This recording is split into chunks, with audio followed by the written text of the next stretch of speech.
So you lot bought me a car. Now, I was going to film my whole journey, like picking the trailer up, going down and picking the car up, and because I drove it back on a trailer, which is something I've done before. I forgot to film most of the day, so here's like the 4 clips I filmed. We're now about a third of the way down. I definitely reversed into this space. Definitely wasn't my dad. Definitely me and my amazing, just inborn talent for reversing things with a trailer on them. Never done it before. I'm just really good. Believe me, please. There it is. You're going on my trailer there, friend.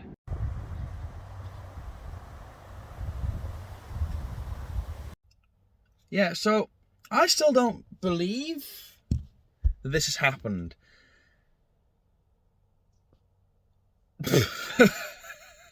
So, the story behind this bright yellow thing on my driveway. Let's go back about 3 weeks, and I'm sat in my girlfriend's parents' garden. We're having dinner, and we're playing a game of Auto Trader Top Trumps, which is, you find a car you like, and you have to, get the right figures, etc., and you've got to win Top Trumps with the specs on there. And for whatever reason, I end up looking at Alfa Romeos, and a bright yellow GTV comes up. Now, I love GTVs, and I've always wanted them in yellow. And I had a further look at it, and it is a very decent spec, and it's one I actually really like. I was like, oh, bloody hell. And it's cheap. Very cheap. And I'm like, it's a shame that I've just put a lot of investment into my MR2. Old Spinderella there. Because I plan on making that a build series for you all to enjoy, and there is more content coming on that, don't you worry. But I posted to TikTok saying how gutted I was that this car came up after that had happened, because I'd love a car like this. And the sheer number of followers I had saying, oh, just crowdfund it, we'll pay for it, crowdfund it, we'll pay for it. And I thought, oh, go on then, I'll put a crowdfund up. Well, I thought, yeah, I might get 300 quid, and if so, I can put that into, car reviews for the channel, or I can put more build on the MR2, something like that. I'll put the investment back in, but I doubt I'd ever get enough for the Alfa.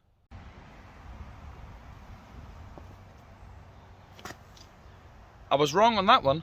So now, not only do I own what was at the time the cheapest Alfa Romeo GTV on sale in the country, but TikTok bought it for me. That is insane. Now, obviously, I did put in for said car, so in all truth, TikTok bought 3/4 of it.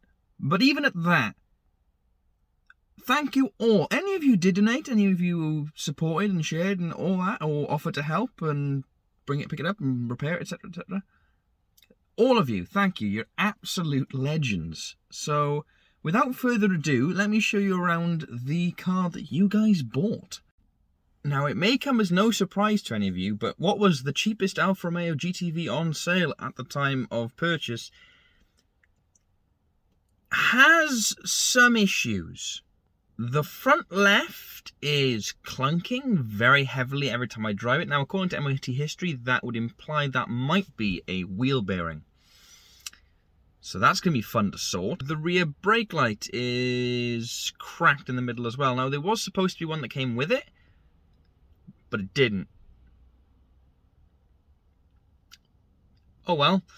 Also, I found out after the fact that they never actually sold yellow GTVs in the UK. So you might be wondering, how is mine yellow? Turns out it was actually silver when it was new, and it's had one of the worst respray jobs in history. Yeah, I'll just let you see for yourself. Just, yeah.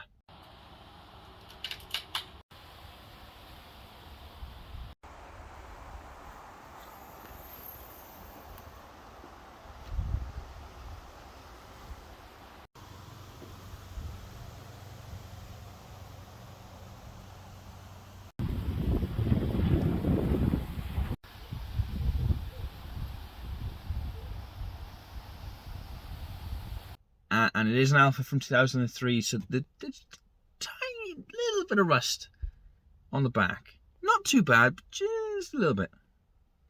It's fine. But other than that, this car is actually in surprisingly good condition. The engine, for the most part, seems to run absolutely sweet as a nut. It does sometimes make some belt squeal. Now, it is at 116,000 miles, so it is coming up towards sort of cam belt change time, which that will be something I will do on this channel, or at least try to, and probably fail and cry, but we'll ignore that.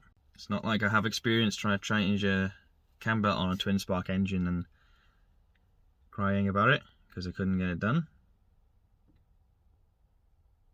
Anyway, not only does the engine work, the stereo actually works. Every part of it works perfectly, and it sounds really good in here. Only problem is, there's no aerial on the car. There's one in the boot, which I will attempt to fit before I put it into storage in a minute. But that's not there. But the CD works perfectly. And also, the previous owner left in the car one of these. It's a Bluetooth transmitter. One like I've got in the Alfa. Except, Alfa? I'm in the Alfa. My MR2. Shows you how long it's been. No, like one of them, but there's no aerial for it to transmit to. So I've had to crack out the old CD case. So I've currently got, which one have I put in now? Bit of Oasis. I don't actually know how to turn that off other than, taking the face off it. Because otherwise it seems to be on all the time. I'm sure that's never going to be an issue.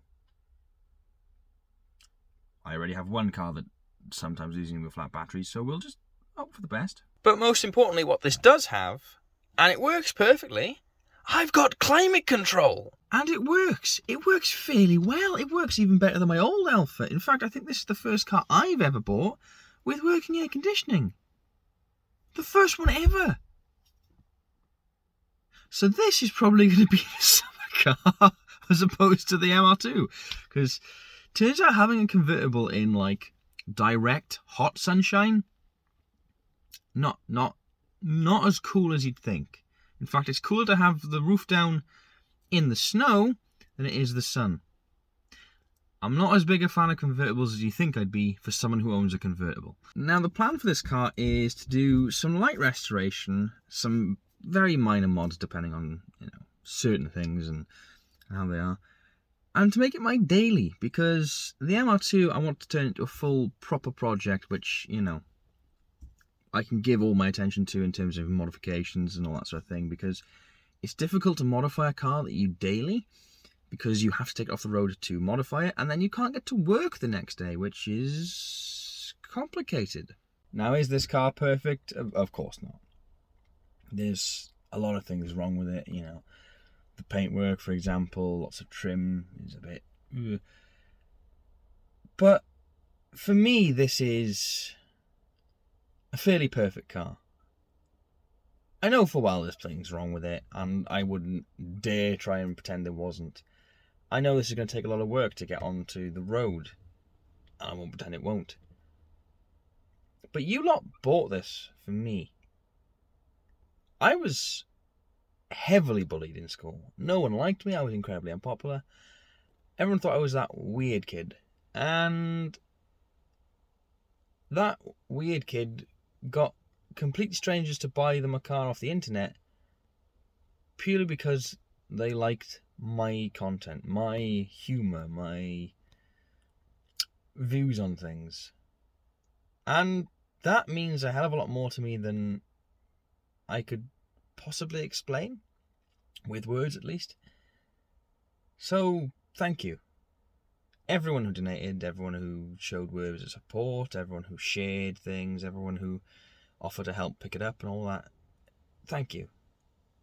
Honestly, I can't explain just how much it means to me. I'm hoping my way of paying it back is by giving you guys as much content as I can on this car. So obviously, every bit of work I do in it, I'm going to hopefully show you all. But yeah, it's a new age. Mr. Twin Spark has a Twin Spark again.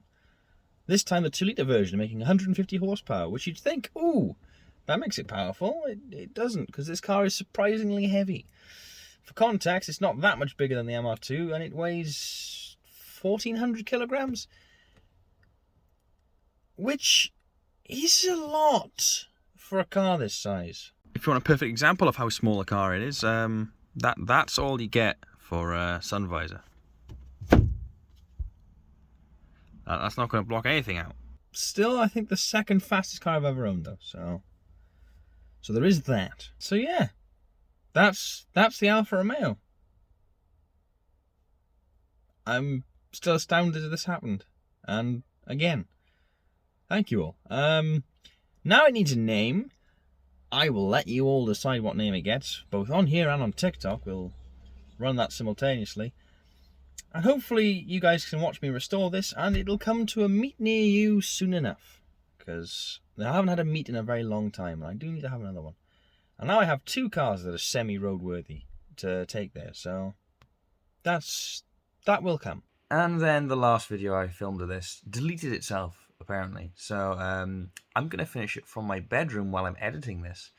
That's a little brief introduction into the Alfa. I've already started making content on it. In fact, I started filming the next video yesterday, and I'm going to film more of it today because I'm disorganized and a mess in general. I'm not good at being an adult. But there's going to be more content on it, guys. It is going to keep coming. It is going to keep developing, and you're going to see more of the car. And I hope you'll come to love her as much as I already do. So, yeah. Thank you guys for watching. I hope to see you soon.